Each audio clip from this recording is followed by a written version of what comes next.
Welcome to this edition of the MTOM podcast. I'm Paul Yeager, joined in studio by Colleen Bradford Krantz, and this is an episode that's going to sound, and Colleen, look different. Did I warn you what we were going to do today? Barely. I had a small advance notice. Okay, well, we don't really even know what we're doing yet. We're just kind of experimenting here at the studios of Iowa PBS, and what we're doing is this episode is a special one where we're putting video for this one. So this one is also on video that you can find on our YouTube channel of youtube.com/market to market. And normally I don't make you stand in front of the camera. So again, this is one of those, you are real. This is me.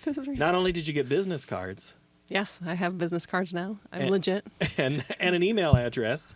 And are you even a site? Are you listed on the site yet? I think I might be. Yeah. I think I've been accepted finally. It's only been like 8 years, right? Yeah, 6 or something.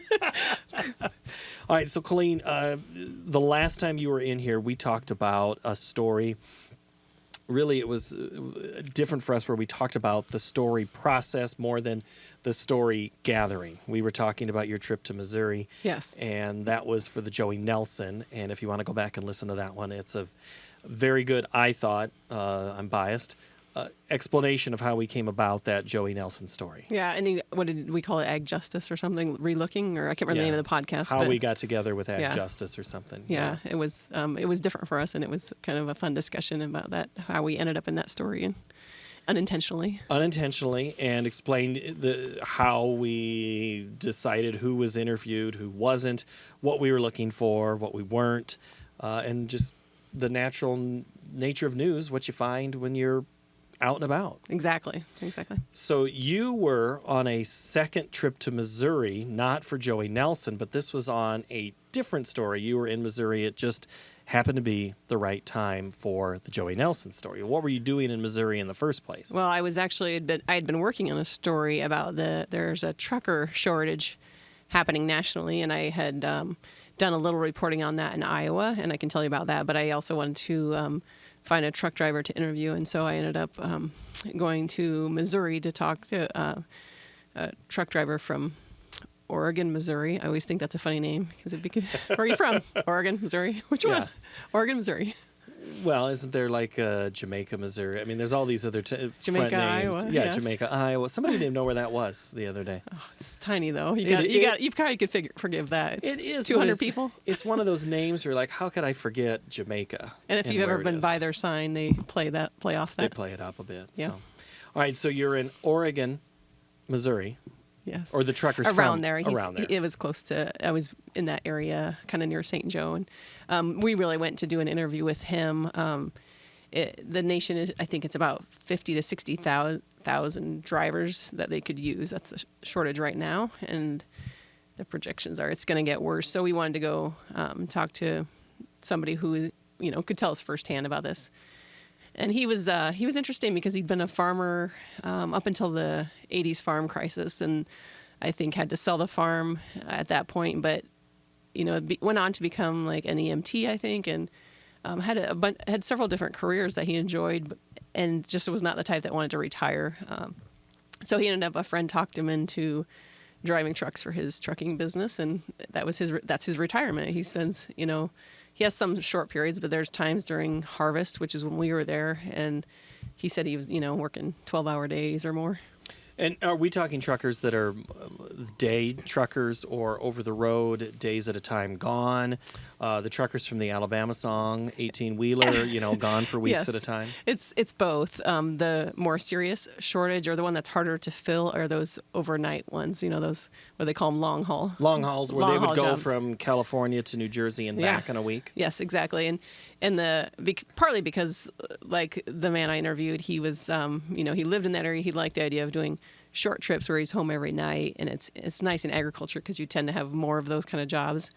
So I think the trucker shortage has not hit agriculture quite as badly as maybe other industries that require longer haul trips.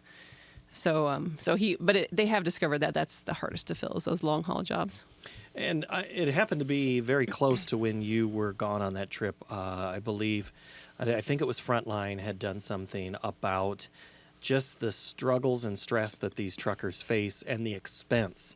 You might make $180,000 as a trucker, but the cost of the truck, the cost of the fuel, the cost of the maintenance, and all of these things pretty much get you to about 165, 170. You might be lucky to take home $10,000 a year. Yeah, and we didn't get into a lot of detail on what he was making, but I think you're right. They down, the shortage does not seem to have translated into better pay at this point. It may, because it's supposed to grow as more people, some of the older truckers retire, and they're expecting that.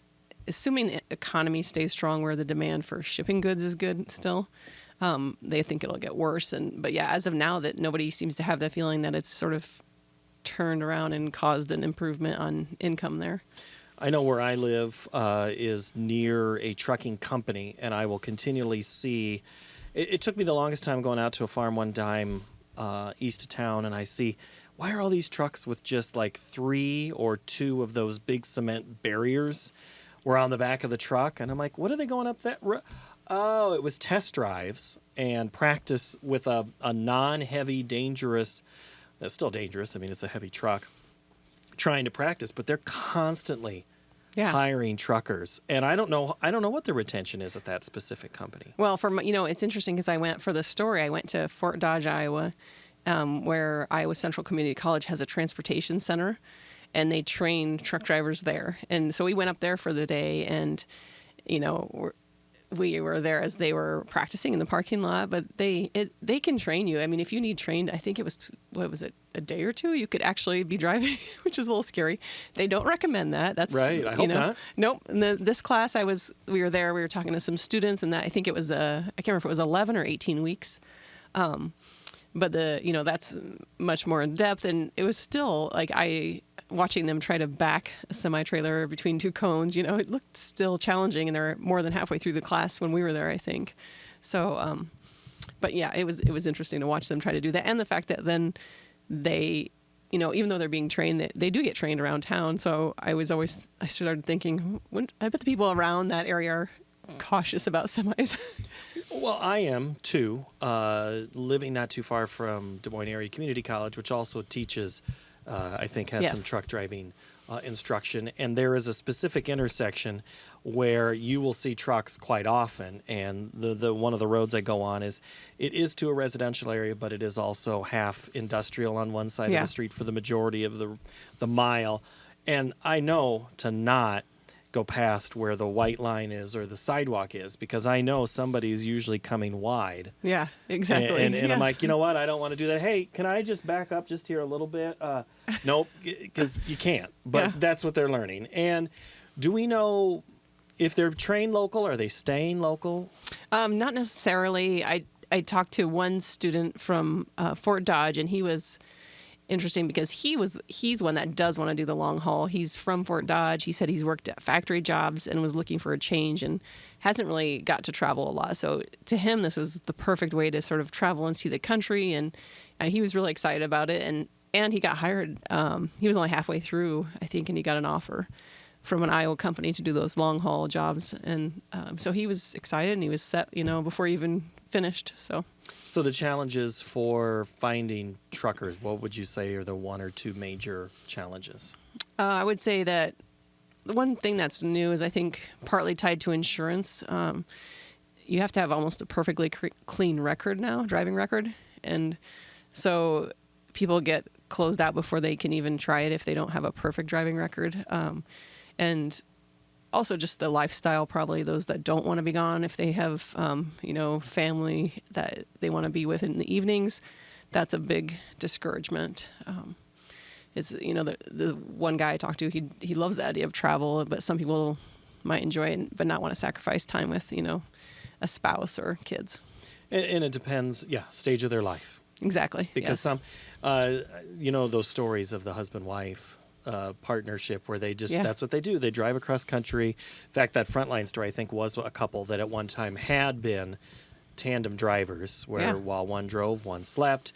But then once kids entered the picture, she stayed at home, I think. And that's not always the case where it's going to end that way. And I know that they were having challenges because the truck was expensive, like they all are. And the companies, those trucking companies are having their own trying to make it pencil out too. Yeah, exactly. I don't think there's a lot of wiggle room for them on transportation because you have competition you have to, make sure you can compete with. You talk about stage of life, maybe younger drivers, but I think you can't be a semi driver or cross state lines anyway until you're 21 driving a semi. So it rules out just out of high school up to 21 anyway. So you might lose that group that's sort of wanting to travel. Mm-hmm. I think there was a little consideration of changing that, but nothing too serious at this point. And also women are only 7% of the drivers. So they've sort of thought about, can we bring more women in? But it seems like they've not made a lot of progress in that area yet, except maybe I think they've had some luck looking at men and women who were military, getting out of the military, looking for work. So, and of course they like that. They know usually how to drive large machinery or equipment. So, do you know, are you ready to hop into a truck and drive? No, I would be so bad at that. Why? I grew up on a farm. You think I would be able to be good at backing up a large cattle trailer? I still can't do it well. Still can't. And so I definitely can't do an 18-wheeler. Yeah. Do you find that there's also a shortage for those people that are needed on the farm, whether it is for cattle or grain or something like that? Is there also labor shortages? Yeah, definitely. You and I think I don't know if we've talked on a podcast, but the demand for labor is something I hear about everywhere I go in the country with agriculture, especially when you're talking about livestock industries or sort of hand harvested or anything hand processed vegetables or fruits. There's so much work needed, including, I should say, organic grain too.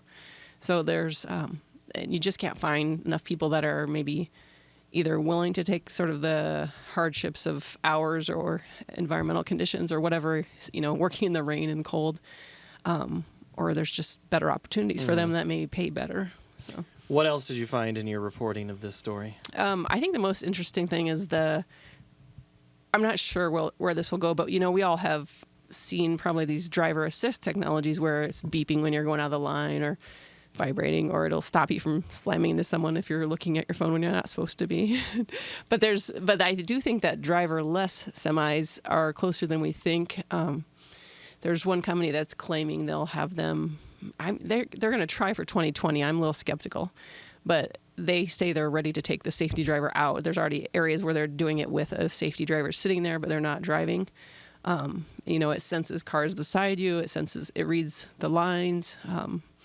I think that some of the test areas have roads that are ready for that. There's some in Florida, California through maybe into Arizona and Texas.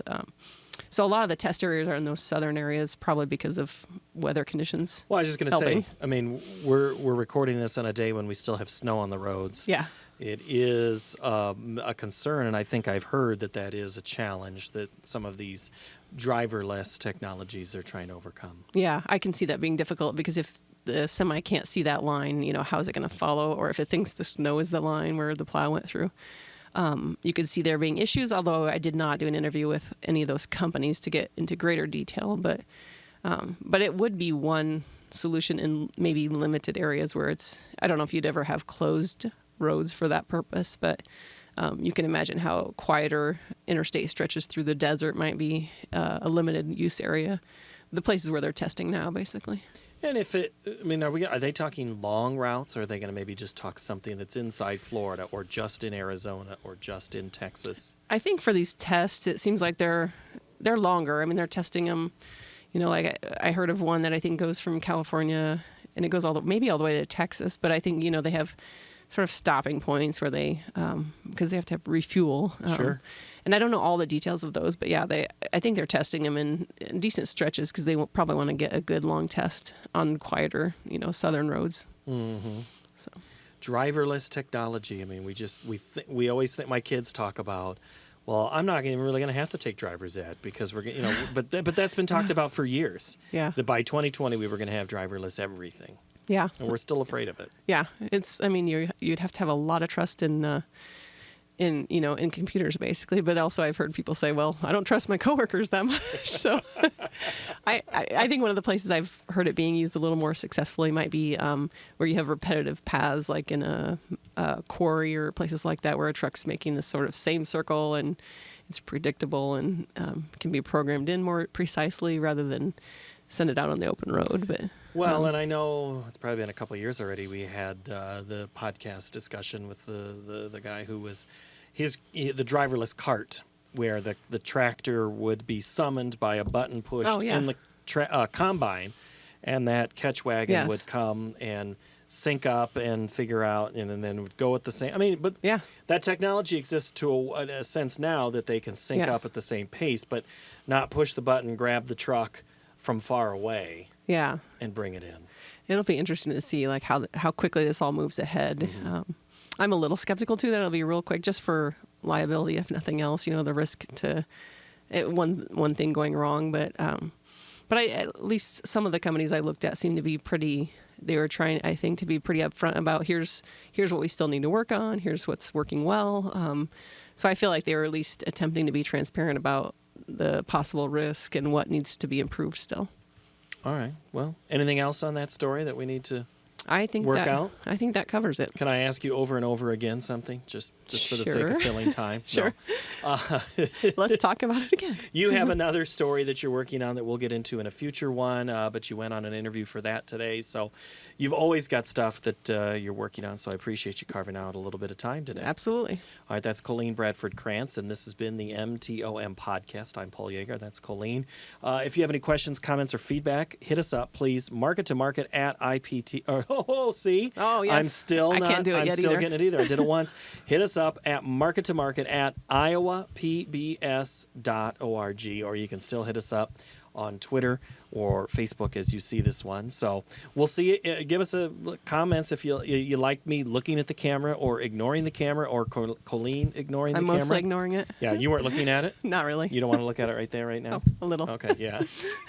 So give us some feedback on that or other topics that you think that we ought to do. And what we'd really like is if you would share this episode or tell a friend, give us a 5-star review. Drink your water because you left it as a prop. Yes. Yeah, you got to have one of those. Guggle? Yeah.